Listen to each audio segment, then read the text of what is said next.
घुटना, कंधा या कमर, चाहे जैसा हो दर्द, डॉक्टर ऑर्थो आपको देता है दर्द से पूरी आजादी, एक भरपूर जिंदगी।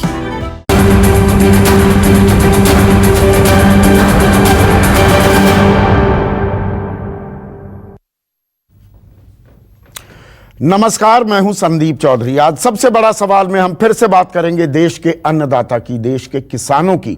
29वां दिन हो गया है, आंदोलन जारी है। कड़ाके की ठंड में दिल्ली के तमाम बॉर्डर्स पर किसान अभी भी डटे हुए हैं और अपनी मांग पर अड़े हुए हैं कि तीनों कानून सरकार को वापस लेने होंगे और न्यूनतम समर्थन मूल्य यानी कि एमएसपी को कानूनी जामा पहनाना ही होगा।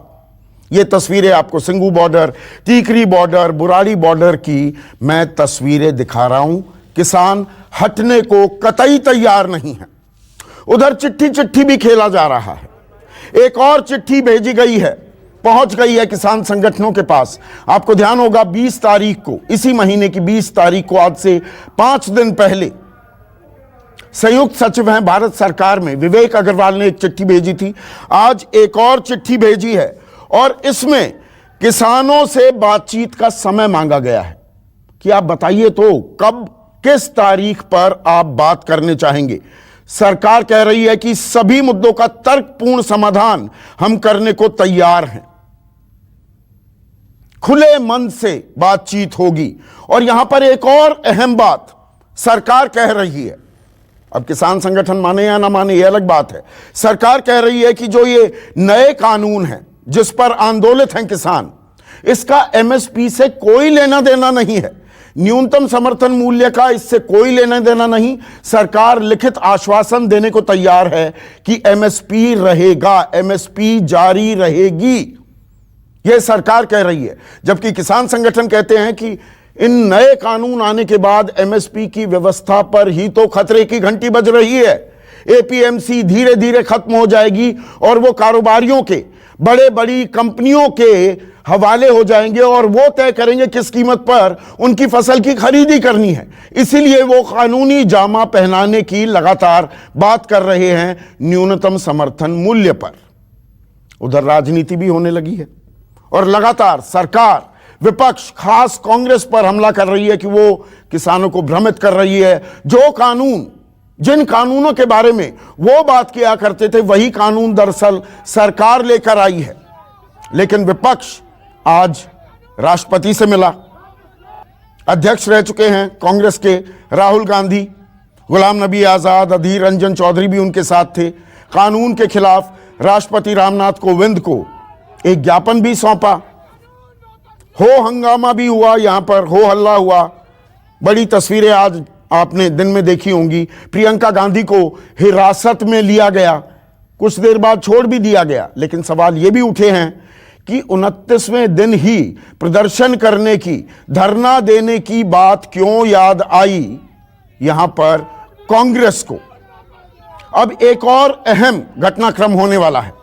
कल की बड़ी खबर होगी, किसानों को संबोधित करने वाले हैं कल प्रधानमंत्री नरेंद्र मोदी। अटल जयंती है कल 9 करोड़ किसानों के खाते में 7वीं किश्त, जो प्रधानमंत्री किसान सम्मान निधि के तहत दिए जाते हैं, हर 4 महीने में 2000 जो दिए जाते हैं, 9 करोड़ किसानों के खाते में सीधे ये पैसे डाले जाएंगे। ये सरकार दावा कर रही है। हालांकि कल भी मैंने अपने कार्यक्रम में आपको बताया था, धीरे धीरे जो ये किसान हैं जिनके खाते में सीधे पैसे जा रहे हैं, इनकी तादाद भी घटती जा रही है। छठी किश्त 3 करोड़ 77 लाख किसानों के खाते में ही गई थी।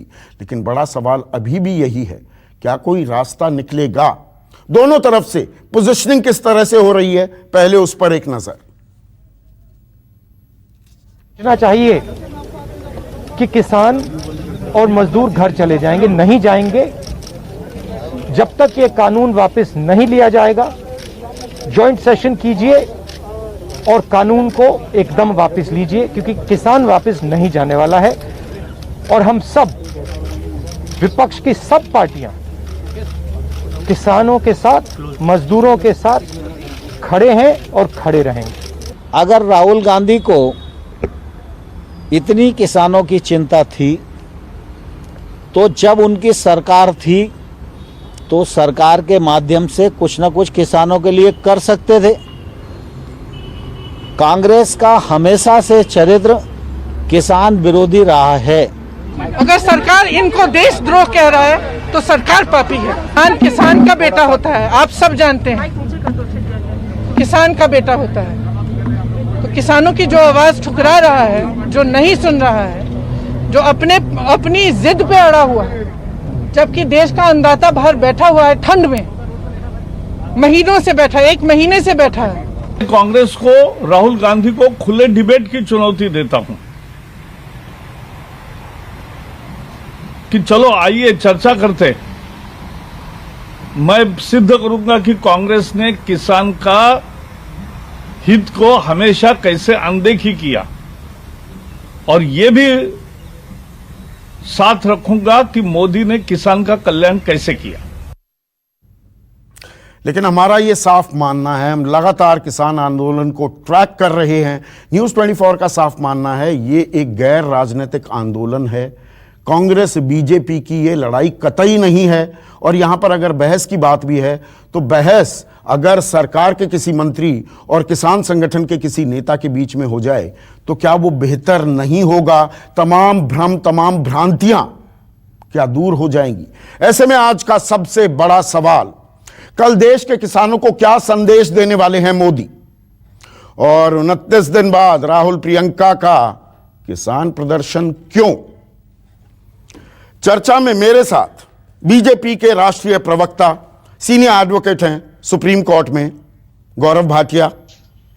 उन्हीं के सहयोगी हैं, मिलजुल कर ये सरकार चला रहे हैं बिहार में, जेडीयू के राष्ट्रीय महासचिव और किसान नेता हैं, कई किसान प्रदर्शनों की, आंदोलनों की अगुवाई कर चुके हैं, केसी त्यागी।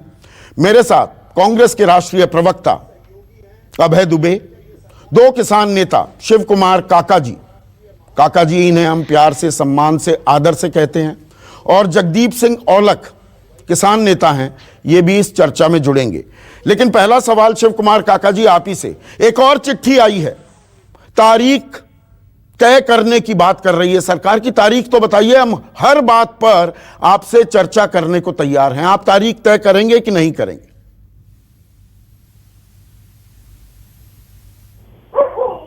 और तारीख भी तय करेंगे।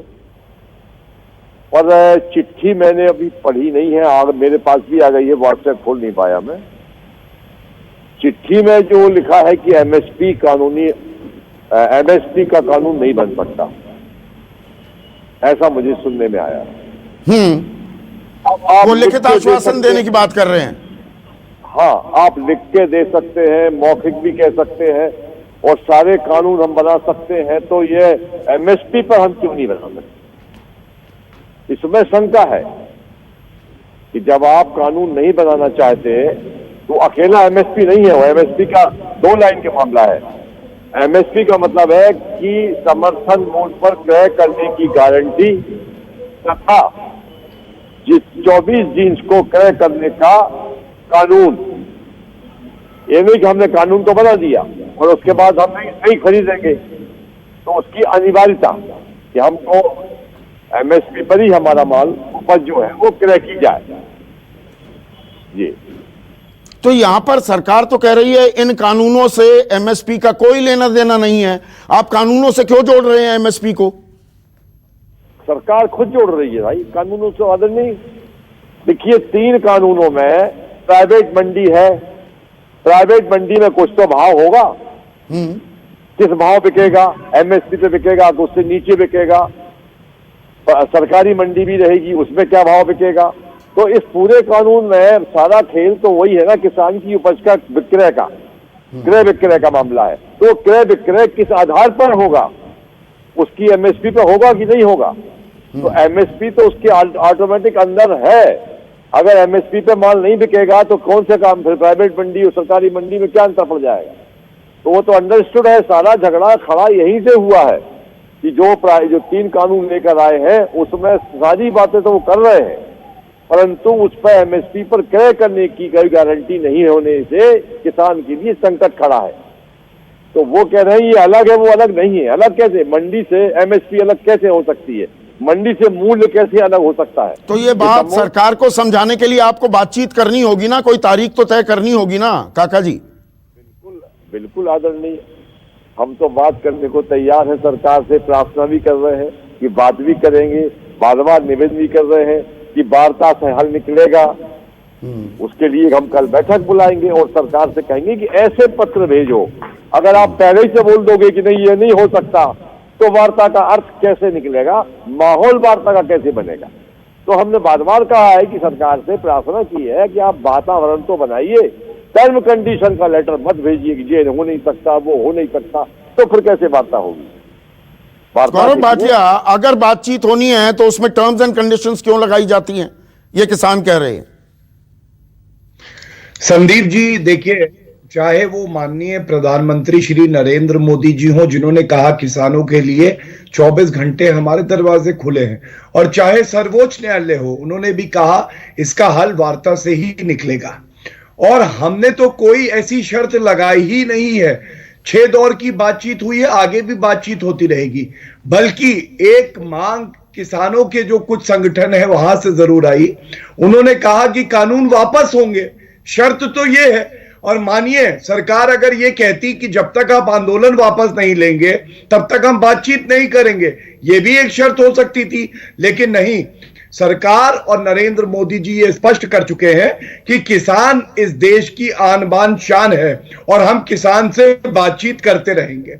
दूसरी बात, नरेंद्र मोदी जी कल बातचीत नहीं हो रही है ना गौरव। 8 तारीख को अनौपचारिक बातचीत हुई थी, आखिरी औपचारिक बातचीत 5 दिसंबर को हुई। आज हम 24 दिसंबर को ये बात कर रहे हैं। 29 दिन हो गए आंदोलन को, 35 से ज्यादा किसानों की जान चली गई है इस कड़ाके की ठंड में। संदीप जी देखिए, नागरिक की या किसान की जान जाती है तो दर्द सबको होता है, और यह बात आपकी बिल्कुल सही है कि हमारी प्रतिबद्धता है कि अगर प्रदर्शन हो संवैधानिक तरीके से तो भी किसी की जान ना जाए। लेकिन आप मुझे संदीप जी बताइए, 20 साल से कई सरकारें आई और उन्होंने वादा किया कि ये संशोधन लाएंगे एपीएमसी एक्ट में। ना किसी की मंशा थी, ना किसी में इच्छा शक्ति थी। आज ये संशोधन हुआ है, और ये कहना भी गलत नहीं होगा कि हाँ, कुछ संगठन हैं जो कुछ मांग कर रहे हैं, ये नाराज हो सकते हैं। लेकिन करोड़ों करोड़ों किसान हैं, उत्तर प्रदेश, मध्य प्रदेश, महाराष्ट्र, बिहार और जो बाकी बड़े राज्य हैं जहां किसान नरेंद्र मोदी जी के साथ खड़े हैं। और मैं ये आंकड़ा, ये दावा किस बिना पर कर रहे हैं आप? नहीं, ये इस बिना पे कर रहे हैं कि कृषि मंत्री जी को कई लाख किसानों का समर्थन पत्र आया है, और ये समर्थन पत्र वैसा नहीं है जो राहुल गांधी कह रहे हैं कि 2 करोड़ किसानों ने इसका विरोध किया है बिना नंबर के, बिना उनके पते के। जो आपने वो डेटा बैंक शेयर किया है, आपके पास जो लाखों किसानों के समर्थन पत्र आए उसका डेटा बैंक आपने शेयर किया। 92 लाख की फिगर मैं आपके सहयोगियों अपराजिता सारंगी, संबित पात्रा, सुधांशु त्रिवेदी तीनों को खुला न्योता दे चुका हूं कि हमसे साझा तो कीजिए। अगर 92 लाख किसानों की राय ली गई है तो हम क्यों ना चलाएं उस खबर को? ठीक है, मैं 2 आपके पहले प्रश्न का उत्तर दूंगा, उसके बाद 30 सेकंड जरूर दीजिएगा संदीप जी, कुछ महत्वपूर्ण बिंदु उठा दूं। लेकिन पहले आपके प्रश्न का उत्तर देता हूं। जो 92 लाख का आप आंकड़ा कह रहे हैं वो वेबिनार के थ्रू हुआ है और 6 राउंड की बैठक हुई है। किसान भाई जब वार्तालाप के लिए जाते हैं मांग सकते हैं सरकार से, और अगर सरकार ना साझा करे तो बता दे आपके चैनल को। किसान तो जा रहे हैं ना वार्ता के लिए। दूसरी बात, मैंने जो लाखों नहीं वेबिनार के थ्रू हुआ, मतलब कोई डॉक्यूमेंटेड रिकॉर्ड नहीं है आपके पास कि ये कितने दिनों के बीच देश के किस किस हिस्से में किसानों से उनके नाम पते वगैरह नहीं है। वेबिनार पे आपने रायशुमारी कर ली, नहीं, किस वक्त की थी गौरव? हाँ, मेरे पास वो आ गया, मैंने निकाल लिया जल्दी से। जून में 708 जो है वेबिनार्स हुए, 21,000 फार्मर्स ने इसमें जो है भाग लिया। जुलाई में 873, 26,000 किसानों ने पार्ट लिया। अगस्त में 852 वेबिनार हुए, 25,000 किसानों ने लिया।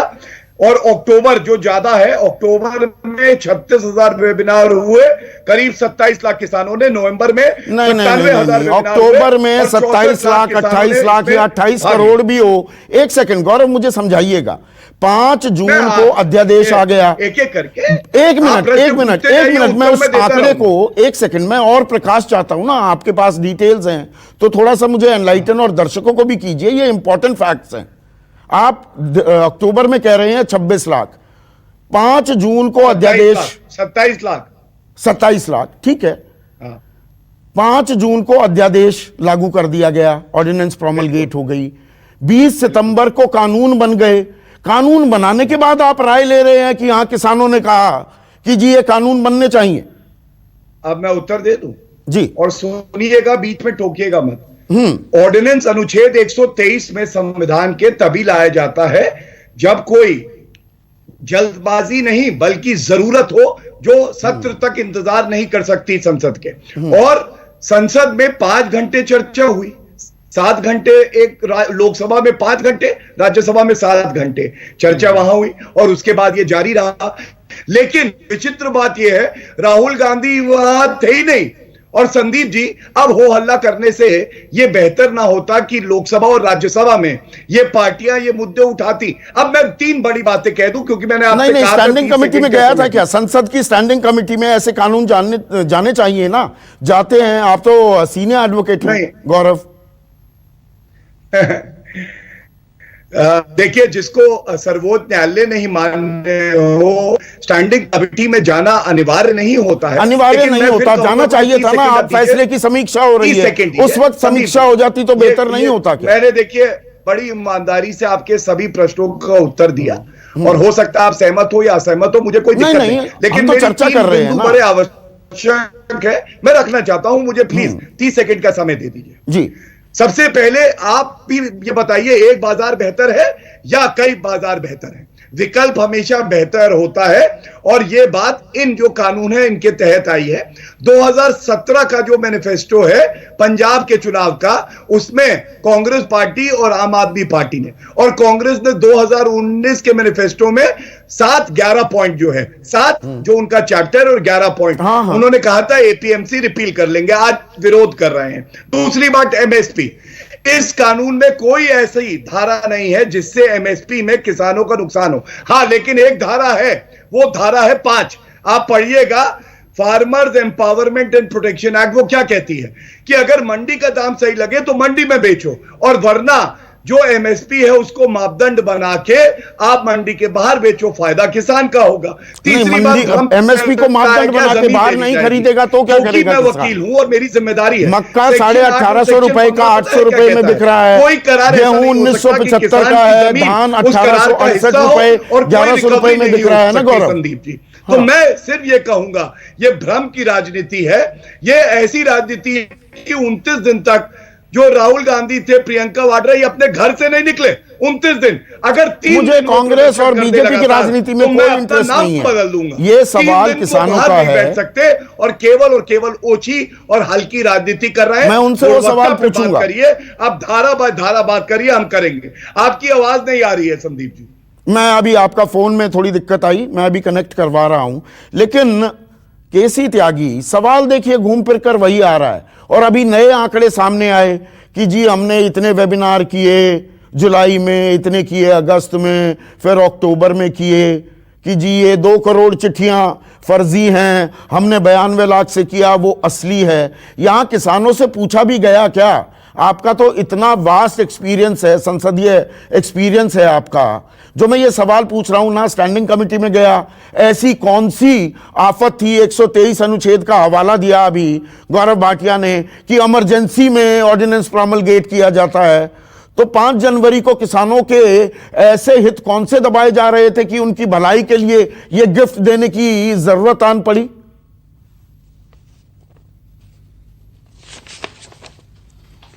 संदीप जी, राहुल गांधी जी ने कहा है कि चीन ने जमीन हड़पी हुई है किसान आंदोलन के दौरान में, और किसी मेरे मित्र भाजपा के नेता ने कहा है कि ये विदेशी लोग आ गए हैं, तो इस बहस का हिस्सा तो मैं, माफ करना, मैं नहीं बनता हूं।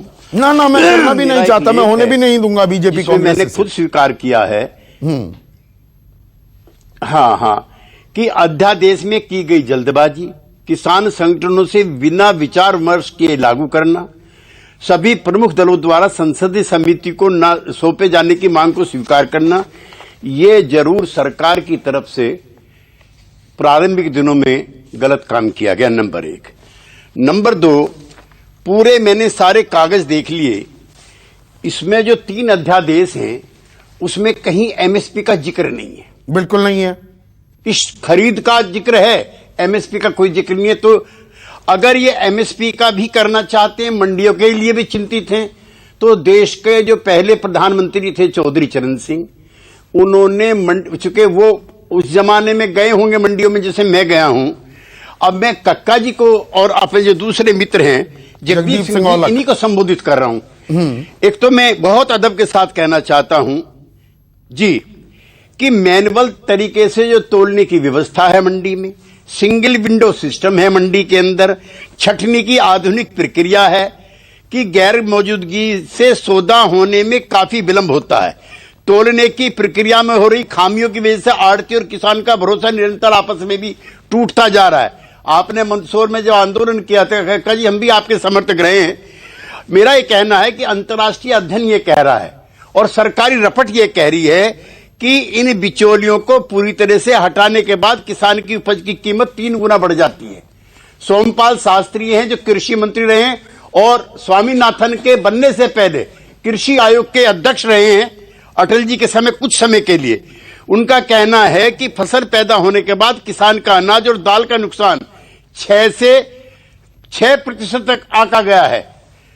हमारे गेहूं को ब्रोकन बताया जाता है। जगदीप जी, आपके इलाके में खासतौर से ब्रोकन राइस में चेयरमैन रहा हूं सेंट्रल वे हाउसिंग कॉर्पोरेशन का, इसलिए उस नाते भी मैं आपसे कह रहा हूं, जो गेहूं है उसमें नमी बताई जाती है।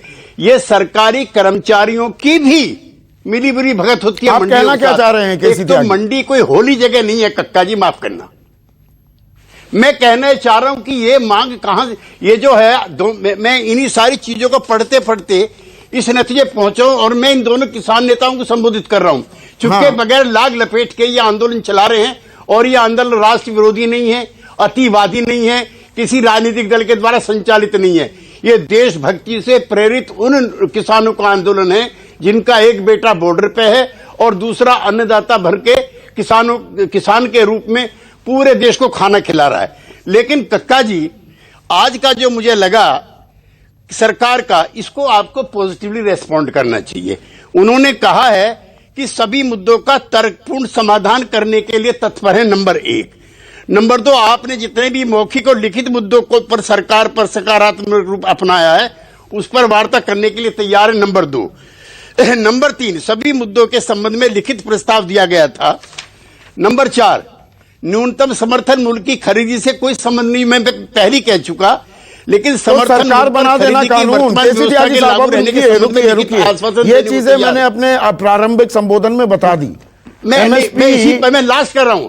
हाँ, एमएसपी को कानूनी जामा पहना दे, आधा आंदोलन खत्म हो जाएगा, बातचीत भी शुरू हो जाएगी। गलत कह रहा हूं क्या मैं?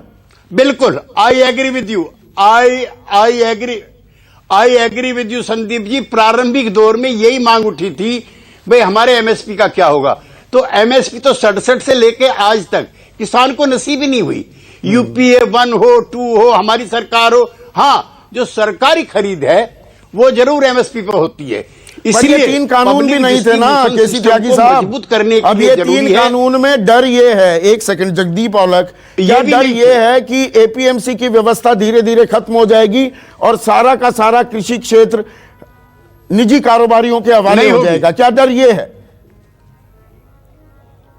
ऐसे है जी, नहीं होगा, नहीं होगा, नहीं होगा। जगदीप औलख स्क्रीन पर, आदि मिनट, एक सेकंड। एमएसपी समाप्त नहीं होगी। केसी त्यागी जी, एक मिनट मेरी बात को सुने आप ध्यान से। हेलो, केसी त्यागी जी, आप बिहार से बिलोंग करते हैं। मैं 21 दिसंबर को बिहार में हम एक प्रेस कॉन्फ्रेंस करके आए हैं आपके सारे मीडिया के सामने, जिसमें बिहार के किसानों से हमने संवाद भी किया और उनसे बात भी रखी। आपकी जानकारी अधूरी है, आपने हरियाणा पंजाब का मंडी सिस्टम नहीं देखा।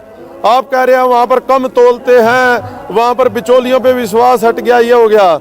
हरियाणा पंजाब का जो मंडी सिस्टम है पूरे देश में मॉडल है। चाहिए तो ये था भी आप हरियाणा पंजाब के मंडी सिस्टम को पूरे देश में लागू करते, और आप जो बिहार वाले नेता हैं जेडीयू के, आप त्यागी जी, आप ये मांग करो हमें बिहार हरियाणा वाला सिस्टम बना के दो। आपके मका 800 रुपए बिकता है, हमारे 1850 बिका हरियाणा में। आपके दान 1000 रुपए बिकती है, हमारी दान 1888 रुपए बिकती है। मैं तो आपसे विनम्र निवेदन करता हूं, आप बिहार से चल के आओ, हमारे साथ इस आंदोलन में शामिल हो जाओ और बिहार के किसानों के बारे में सोचो।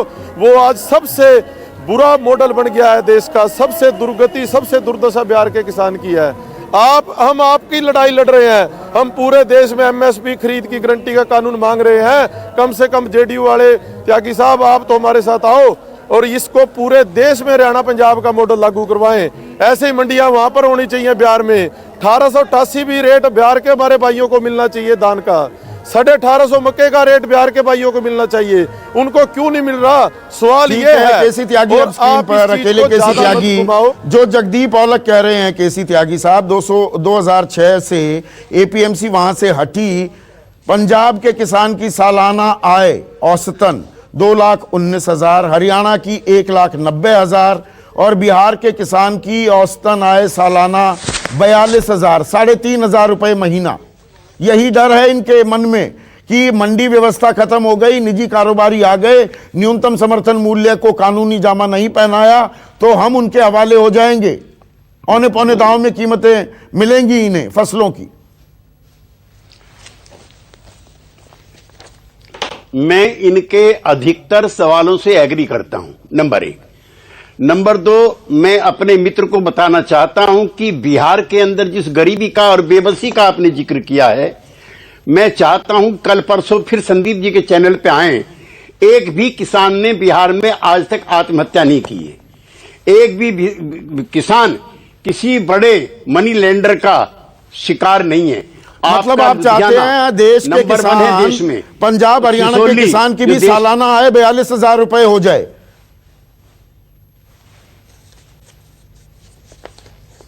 नहीं संदीप जी प्लीज, सिसोली के किसान ने भी, जो किसानों की राजधानी रही है, यहाँ के चौधरी टिकैत हैं, वहां भी किसान ने आत्महत्या की है। नंबर 2। नंबर 3, नालंदा जिले के एक किसान को विश्व में, भारत में नहीं, विश्व में प्रति एकड़ सबसे ज्यादा धान पैदा करने का 42,000 रुपए सालाना। नंबर 4, मैं चौधरी देवीलाल जी और प्रकाश सिंह बादल के साथ चंडीगढ़ जेल में गिरफ्तार होकर रह चुका हूं, इसलिए मुझको हरियाणा और पंजाब के बारे में मत बताइए please. Number 5, sir Chhotu Ram ने चौधरी चरण सिंह के कहने पर यूनाइटेड पंजाब में, जिसमें लाहौर भी आता है, उसमें मंडियों में तो त्यागी साहब ये बात नीतीश कुमार को, अपने सहयोगी को, शोषण है, आपके पार्टी कुलीग को क्यों नहीं समझा पाए? एपीएमसी क्यों हटाई वहां से? अगर एपीएमसी हटाना सही कदम है तो आप कहिए सरकार जो कानून ला रही है बिल्कुल सही ला रही है और ये किसान बरगलाए जा रहे हैं और ये गलत आंदोलन कर रहे हैं। आप चित भी मेरी पट भी मेरी क्यों कर रहे हैं केसी त्यागी?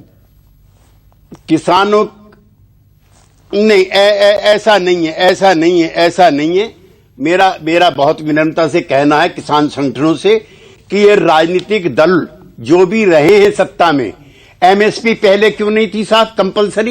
क्यों आपने पहले क्यों नहीं लिखवाया? क्यों कोई कान? मैं तो और भी 2 कदम आपसे कहना चाहता हूं। 2013 में कांग्रेस पार्टी ने जो संसद में खाद्य सुरक्षा अधिनियम बनाया था संदीप जी, उसमें पब्लिक डिस्ट्रीब्यूशन सिस्टम के अंदर 2 किलो चावल 3 किलो गेहूं तो जोड़ दिया। आपने एमएसपी क्यों नहीं जोड़ी उसमें? आज जो मेरे उनको 44 सीटों पर ला दिया ना देश ने, 2013 में कर लेती इन्होंने, उनको 44 सीटों पर ला दिया। ये विपक्ष की दुहाई क्यों दी जा रही है कि विपक्ष ये करना चाह रहा था? यहां पर सरकार, मुझे ये बताइए गौरव भाटिया, इसलिए एक सेकंड गौरव भाटिया, मुझे ये बताइए, किसान आपकी गिफ्ट लेने से इनकार कर रहे हैं, सरकार कानून वापस ले ले, सरकार को नुकसान क्या है? ये मुझे समझा दीजिए एक बार। संदीप जी देखिए, सबसे पहले तो ये नहीं है कि देश के जो 14 करोड़ किसान परिवार हैं, हर कोई इसका कहीं ना कहीं प्रोटेस्ट कर रहा है या विरोध कर रहा है, ये सही नहीं है। हाँ, मैं ये मानूंगा कुछ किसान संगठन है जो इसका विरोध कर रहे हैं, उनसे हम बातचीत करके हल निकालेंगे। लेकिन अभी आपने केसी त्यागी जी से पूछा था समझाया क्यों नहीं, तो मैं आपको क्रमवार तरीके से कुछ तथ्य रख रहा हूं और आप देखिएगा, और ये सवाल अच्छा लगे तो कांग्रेस के प्रवक्ता है तो जरूर पूछेगा। अभी जोड़ रहा हूं, पहले कांग्रेस की बात करेंगे। हाँ, कांग्रेस की बात करेंगे। अगर एपीएमसी एक्ट में संशोधन अच्छा ना होता तो क्यों कांग्रेस पार्टी इसमें संशोधन की बात करती? एक बार नहीं, कई बार। राहुल गांधी ने 2012 में भी कहा था। क्यों एपीएमसी एक्ट केरला में नहीं है, लेफ्ट वाले बता दें। क्यों आम आदमी पार्टी ने एक कानून दिल्ली में नोटिफाई किया 22 नवंबर 2020 को, ये वो बता दें। और ये एनसीपी भी बता दे कि कृषि मंत्री जब रहे शरद पवार जी, तो उन्होंने पत्र लिखे मुख्यमंत्रियों को, संदीप जी, और कहा इसे संशोधित होना चाहिए और खुला एक बाजार किसानों को मिलना चाहिए। और अंत में अकाली हमारे बड़े ही सम्मानित साथी रहे हैं 6 महीने तक। ये ऑर्डिनेंस जब आया है उसके बाद 3 महीने तक वो हमारे साथ थे, तब समझा रहे थे अच्छा है, चाहे प्रकाश सिंह बादल हो चाहे वो हरसिमरत कौर जी हो। तो अब एकदम से क्या हो गया? तो ये जरूर कहा जा सकता है, देखिए ये मैं सवाल पूछूंगा, जायज सवाल है, जायज सवाल है गौरव भाटिया आपका। मेरे सवाल का जवाब, मेरे सवाल का जवाब नहीं दिया पर आपने मेरे सवाल का जवाब नहीं दिया। सरकार अगर ये कानून वापस ले ले, सरकार को क्या नुकसान है? मैं आपको बताता हूं।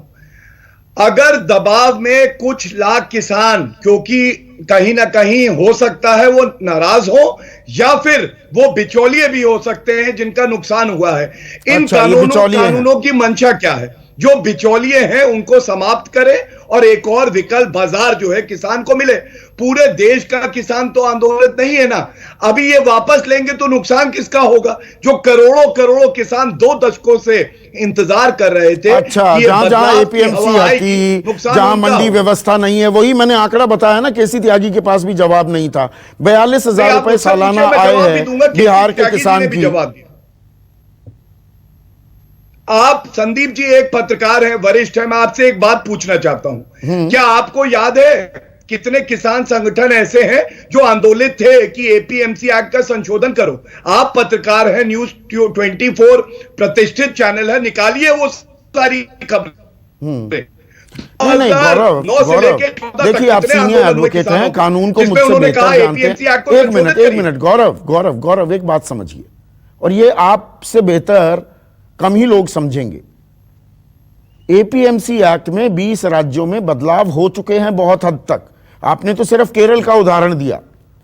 20 राज्य ऐसे हैं जहां पर एपीएमसी एक्ट में बदलाव हुए, लेकिन जो ये कानून लाए गए हैं, एग्रीकल्चर तो, कृषि तो स्टेट सब्जेक्ट है, कानून लाए गए हैं कंकरेंट लिस्ट के तहत, और अब ये हर राज्य पर लागू हैं।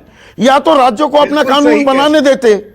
आप एक तरफ तो ये कह रहे हैं देखिए इन्होंने ये बदलाव किए थे, हमने ये किए, आपने केंद्रीय कानून लाया है, राज्यों को दे देते। मैं बताता हूं, बहुत अच्छा प्रश्न है, मैं उत्तर दे देता हूं। हाँ, मैं आपकी बात से बिल्कुल सहमत हूं। ये जो कानून आए हैं एंट्री 33 में कॉन्करेंट लिस्ट में आए हैं, शेड्यूल 7, और मालूम है क्यों आए हैं? क्योंकि इन बदलावों की जरूरत पूरे देश के किसानों को थी। कई ऐसे ये कैसे महसूस किया आपने कि सारे किसानों को थी? कितनों से बात की आपने? वहां फिर घूम फिर कर वही पहला सवाल आ जाएगा मेरा। नहीं आएगा, आप समझिए। मैं आपको पहले आपको जो आपने कही सूची उसके बारे में उत्तर देता हूं, फिर कैसे कहा ये भी बताता हूं। तो एंट्री 33 में ये कानून आए, लेकिन आज भी संदीप जी आपने सही कहा, एग्रीकल्चर स्टेट सब्जेक्ट है। अगर कोई प्रदेश चाहता है एमएसपी से 100 रुपए ऊपर देंगे किसानों को, वो कानून ला सकता है। कौन सी सरकार ला रही है? नहीं ला रही। कर रहा है तो नहीं ला सकता ना, राज्यपाल की संस्तुति चाहिए। आप मुझसे बेहतर जानते, फिर मैं दोहरा रहा हूं अपनी बात। राज्यपाल संस्तुति नहीं देता ना। इन तीनों कानूनों को हटाने के लिए पंजाब ने, छत्तीसगढ़ ने, राजस्थान ने कहा, राज्यपाल की इजाजत नहीं मिल रही। नहीं, गलत कह रहे हैं आप। सुनिए, आप सुनिए, मैं आपको समझा देता हूं। अगर आप जो केंद्र का कानून आया है उसको संशोधित करेंगे तो आपको संस्तुति चाहिए होगी।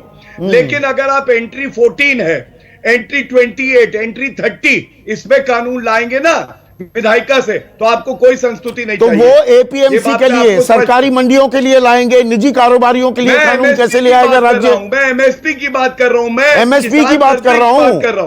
एमएसपी तो सरकारी खरीद पर जो राज्य सरकारें खरीदेंगी, जो कारोबारी खरीदेंगे उनका क्या? कॉन्ट्रैक्ट फार्मिंग का क्या?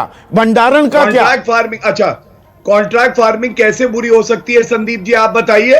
जिसको मंडी का दाम बेहतर लगेगा वो मंडी में बेचेगा, जिसको नहीं लगेगा वो बाद में अग्रीमेंट करेगा। अग्रीमेंट सेक्शन 5 कहता है आप एमएसपी के ऊपर 200 रुपए रखिए। ये देखिए गौरव विद ड्यू रिस्पेक्ट, ये कागज पर बातें बहुत अच्छी लगती हैं, जमीन पर जब उतरती हैं एक सेकंड के लिए सुनिए ना, दूसरा पक्ष नहीं हो सकता संदीप, एक सेकंड देखिए, मैं आपको पूरा वक्त देता हूं ना, दूसरा पक्ष सुनिए।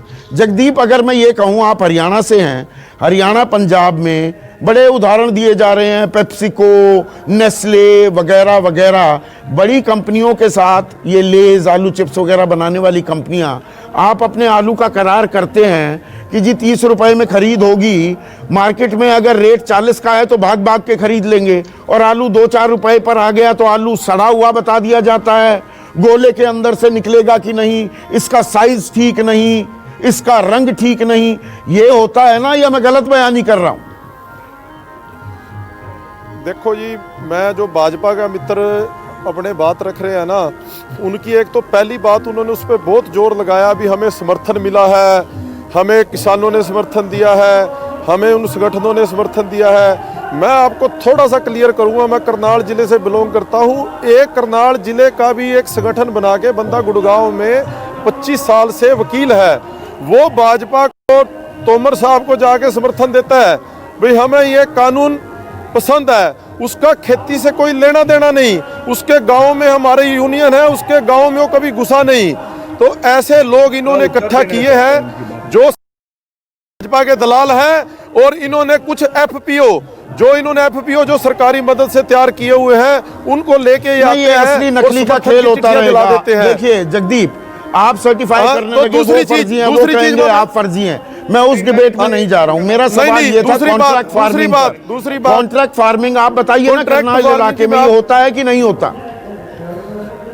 होता है, उसमें क्या दिक्कत आती है? जब ये हमारे से कॉन्ट्रैक्ट कर लेते हैं, रेट तय हो जाता है, यदि तो तेजी रहती है तो फिर तो हमारी हिम्मत नहीं,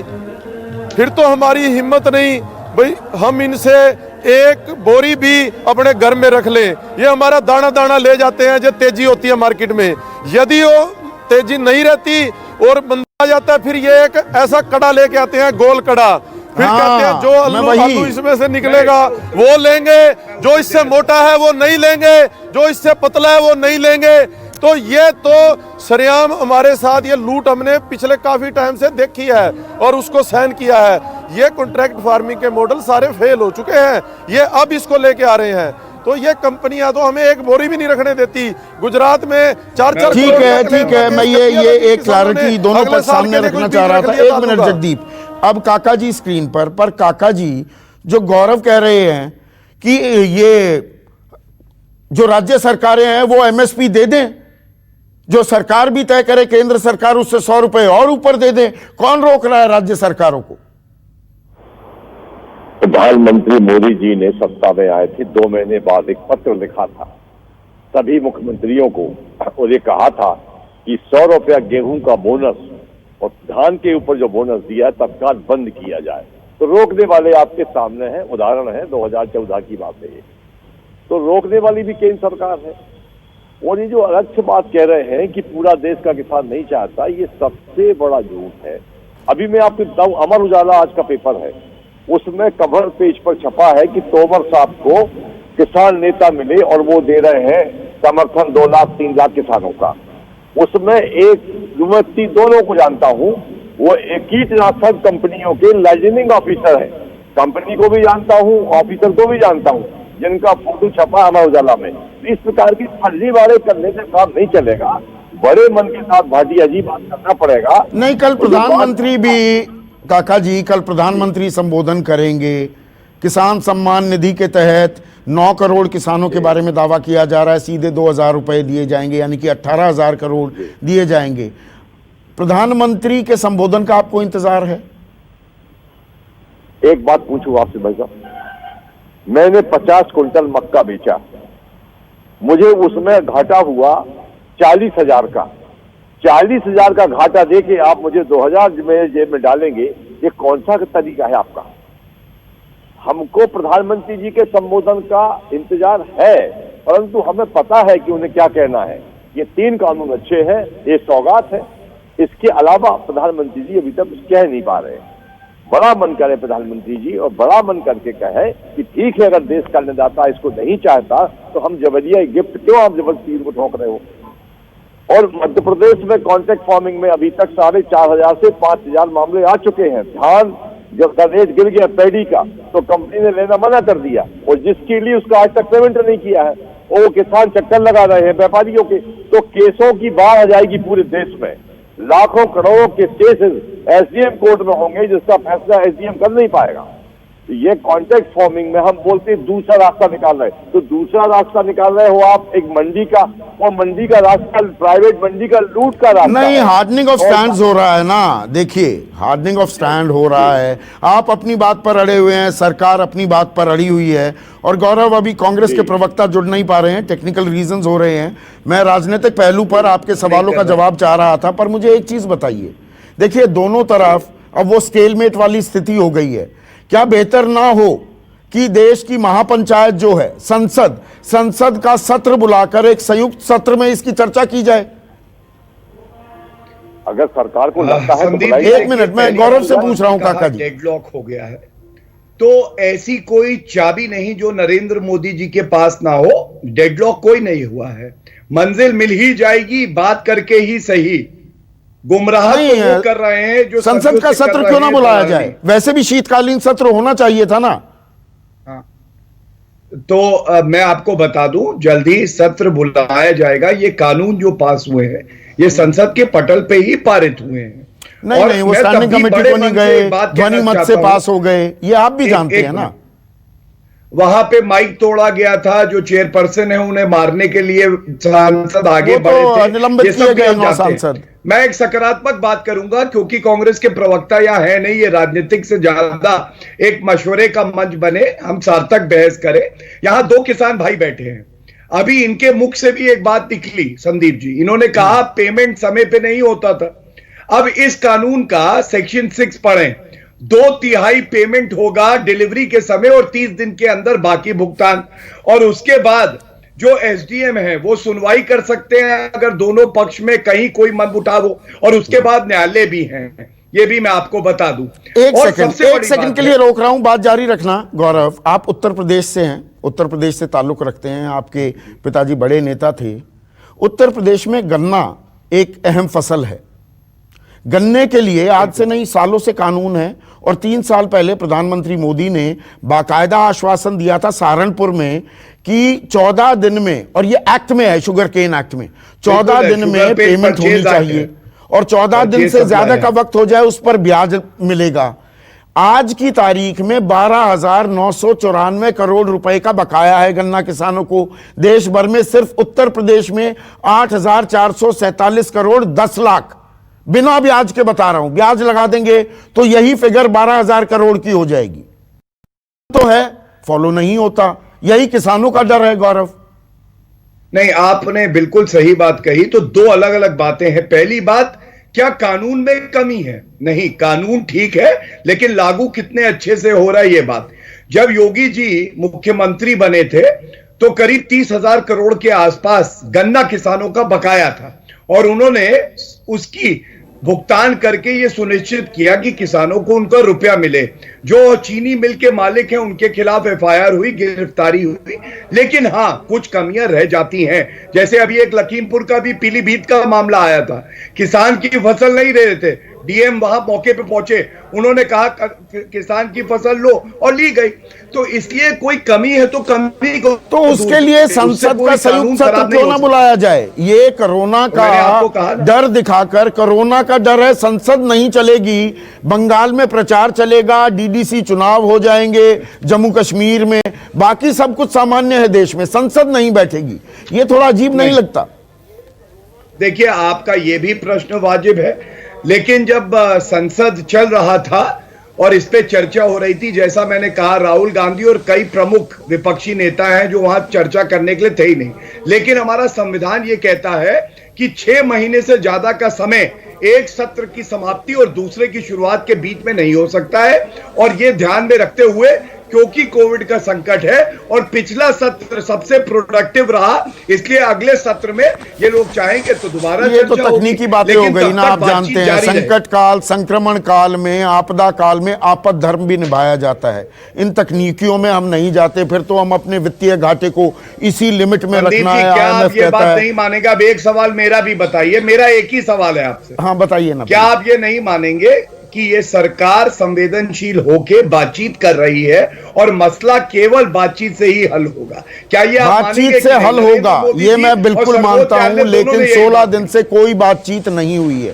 केसी त्यागी का संयुक्त सत्र, एक सेकंड गौरव, लेकिन हम अपना प्रयास 16 दिन से बातचीत नहीं हुई ना, नहीं हुई है, हकीकत है।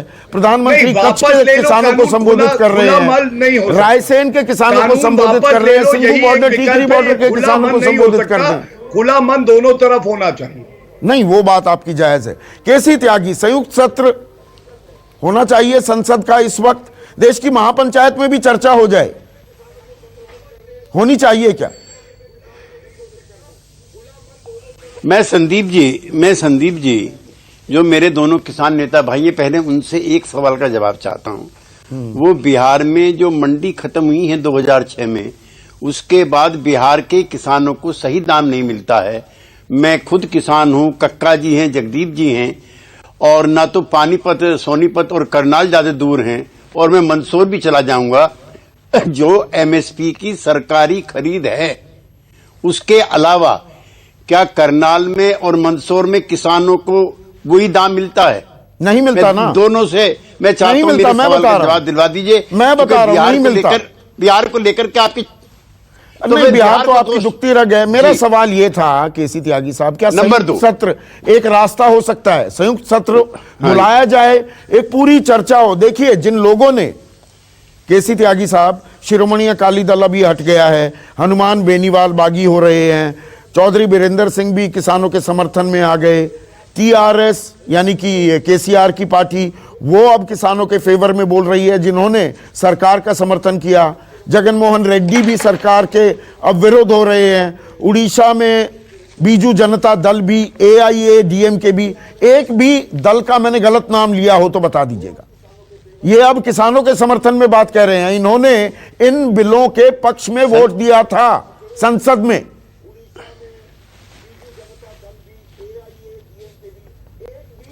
संदीप जी, किसानों की चिंताएं हमारी किसी से कम नहीं है। यद्यपि पार्लियामेंट में हमने इस बिल का समर्थन किया है, लेकिन किसानों का जो बढ़ता हुआ आक्रोश है, ये प्रायोजित भी नहीं है और ये सेक्शनल या फैक्शनल भी नहीं है। मैं मानता हूं ये समूचे देश के किसानों की चिंता है। मेरी पार्टी के राष्ट्रीय संयुक्त सत्र होना चाहिए कि नहीं? मैं जेडीयू के राष्ट्रीय महासचिव से सीधा सवाल पूछ रहा हूं। संयुक्त सत्र होना चाहिए कि नहीं? मैं आपको एक आवश्यक सूचना दे रहा हूं कि परसों, कल का इंतजार कीजिए, परसों पटना में आवश्यक बैठक मेरी पार्टी के राष्ट्रीय अध्यक्ष श्री नीतीश कुमार जी ने बुलाई है। मैं परसों आपके सवाल का जवाब दूंगा। निजी तौर पर आप पूछना चाहते हैं, किसानों के इन शंका और समाधानों के लिए जो भी करना चाहिए सरकार को करना चाहिए। काका जी, आखिरी सवाल, 30 सेकंड है। क्या संसद का संयुक्त सत्र होना चाहिए कि वहां पर एक विस्तृत चर्चा हो जाए, ये समीक्षा हो जाए? क्या उससे ये डेडलॉक टूट सकता है? देखिए, डेडलॉक टूटने की दिशा में भी एक अच्छा कदम हो सकता है। सरकार को बड़ा मन करना चाहिए और सरकार को लगता है कि पार्लियामेंट के जरिए हल निकलेगा, चर्चा के जरिए हल निकलेगा, तो पार्लियामेंट बुला लेना चाहिए। उसमें कौन सी समस्या है? हम तो डटे हैं सड़कों पे। ठंड है ही, ठंड के बाद गर्मी आने वाली, कोई दिक्कत नहीं है। परंतु बात जरूर होनी चाहिए और बात से ही हल निकलेगा, ये सभी कह रहे हैं। पर जो लंबा गैप अभी लिया है इन्होंने, उसमें अपने जो खेल खेले हैं और जो बार बार ये माहौल बिगाड़ने का काम करते हैं प्रवक्ता लोग भी बीजेपी के खासतौर से, कि ये असली किसान नहीं है, ये नकली किसान है, ये खालिस्तानी है, ये आतंकवादी है। नहीं, जो किसान समर्थन कर रहे हैं सरकार का, आप भी तो उन्हें नकली कहते हैं ना काका जी? नहीं, तो हम तो फोटो सहित बताने, प्रमाण देने को तैयार हैं आपको। कंपनी का नाम बताने को तैयार है, व्यक्ति का नाम बताने को तैयार है।